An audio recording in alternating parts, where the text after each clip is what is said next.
Good afternoon, good evening, hello. Welcome to this, the first upload of 2021. I wanted to start the year and do something a bit different, but I think something that I've wanted to be doing for quite a while.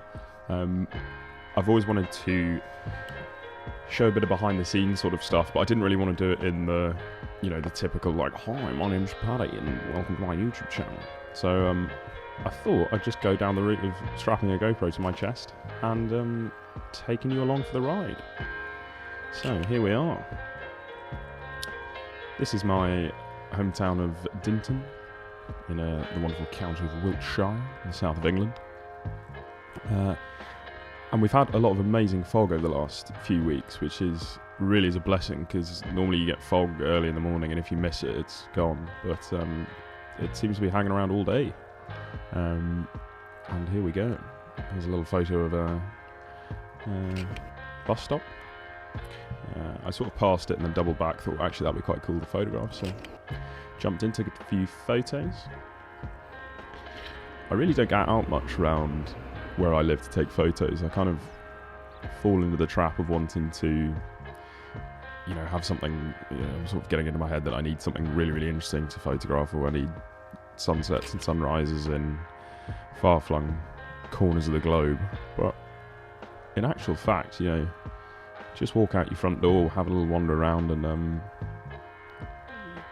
if you've got the fundamentals right, you can take really, in my opinion, really fantastic photos of anywhere, really. Obviously, there's the little added bonus of having all of this mist and fog kicking about, which does tend to just make everything look a little bit more interesting. But yeah, coming up on this 30-mile-an-hour sign, thought that would look pretty cool. Got a nice bit of contrast, sort of dark, dull brown colours, and then a nice big slap of red. And what you just saw there is the exact reason why flip-out screens are the greatest thing in the world. It's why Canon absolutely spanks Sony every day of the week, because you get flip-out screens. So here's a tree isolated in the middle of a field.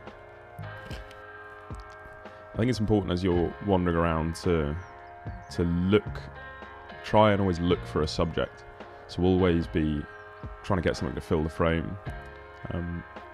Landscapes are nice, don't get me wrong, but I think it's definitely a good thing to try and always be looking to put something in the frame, left, right, centre, up, down, doesn't really matter, just as long as there's a bit of a point of interest, so that and that'll help your composition as well, because you can then start drawing interest to that, either in when you're shooting it or when you're editing later. And I think it's a good first step to make towards taking better photos, is sort of consciously trying to put something. So clearly love that shot. Yeah, like I'll break that rule myself today. Here's a dude going past in an orange bib. That was epic. I'll break that rule a lot today, not having a subject, but I think when you do have a subject, it just makes everything so much more interesting.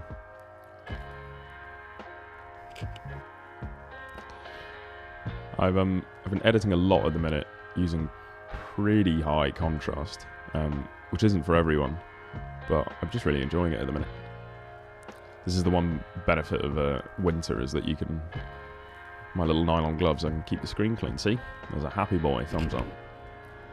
This little series of images I absolutely loved. I had a car coming towards me, managed to get one of it further, one closer, and then immediately after had this cyclist going past, and that's one of my favourite shots from this shoot today.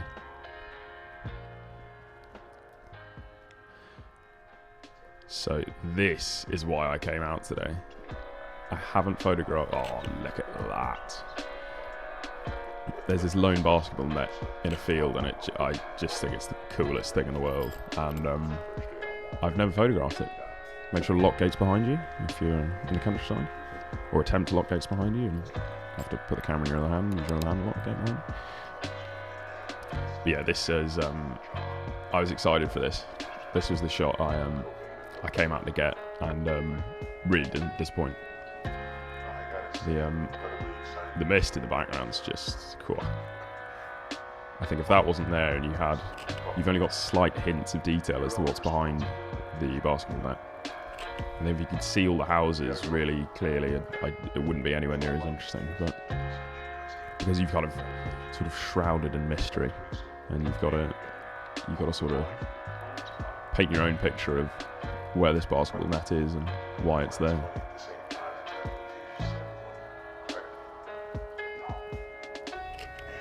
Oh, look at that.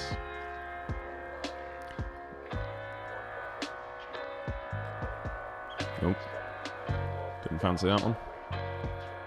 Oh, gravy. Just pure onion gravy.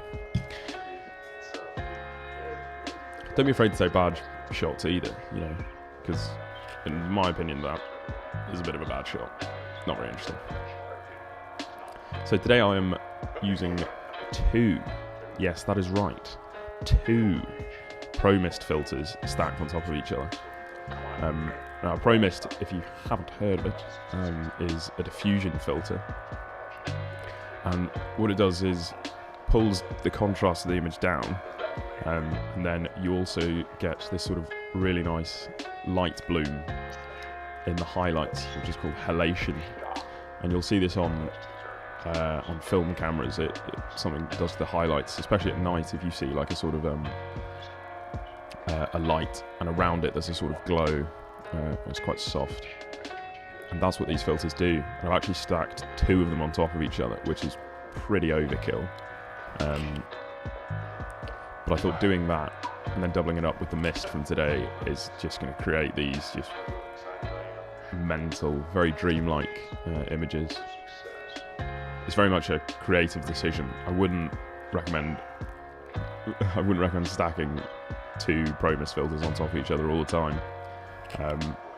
But for stuff like this, where I'm just out and about, walking about, taking some snaps, I think it's really cool. There are a few drawbacks. I get quite a lot of vignetting, which is where you start to see the edges of the filter, so the edges of the images are quite dark. So again, it's a very specific sort of stylistic look where, especially the bottom of the image and the bottom left and right of the image is very dark, and you've got this sort of very dark ring, which I really like. I think it looks sick, but not for everyone. So yeah, and they are quite expensive filters, so you know, think about when you want to use them and how much you would use them. But they're very good for getting a sort of filmic look.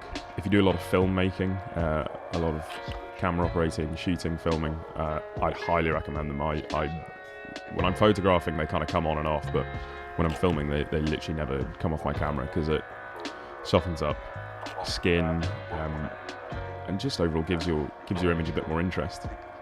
And you can always crank the contrast back up and the sharpening up later on, which is obviously what I'm doing here. Sort of a weird thing to do, to put on a load of diffusion filters and then undo the work they're doing, but I think it looks sweet. So I'm just heading up into this little National Trust Park here. This woman behind me clearly was in a rush to get the doodle out for a walk. The Labradoodle, that is, not any other sort of doodle. Don't know what a different kind of doodle would be. So here we are, walking down a path. Lovely.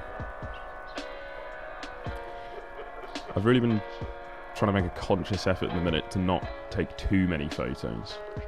To really think about what I'm looking at in real life, and then what I'm looking at through the viewfinder. I'm trying to decide then and there if it is an image worth capturing.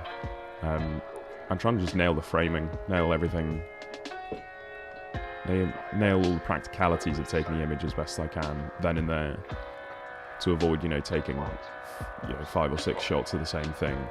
I think just consciously thinking more about the photos you're taking is good.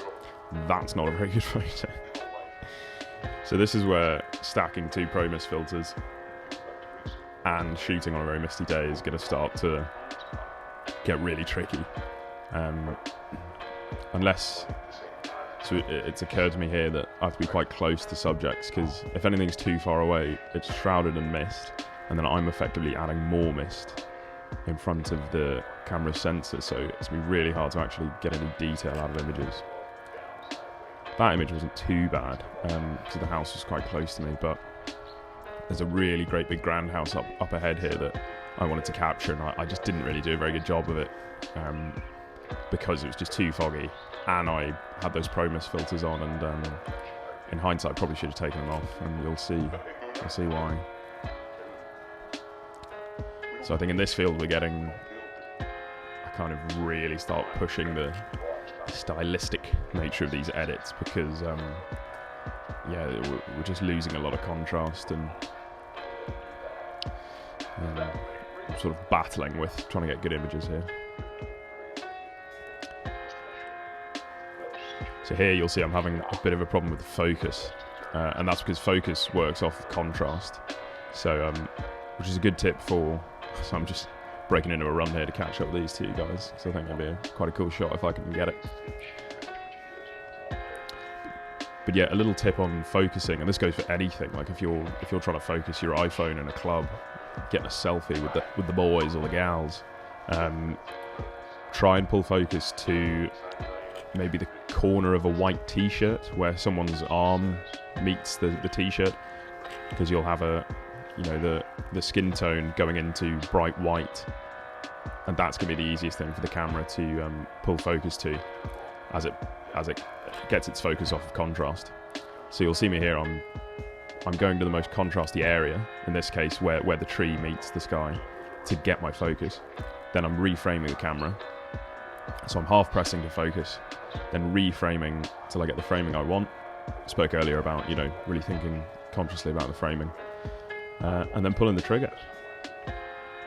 Oh, pause here. That's for the thumbnail. Very good. So this was disappointing. This was another shot I came out to get, and it's just too tricky. Again, taking those ProMist filters off would have helped.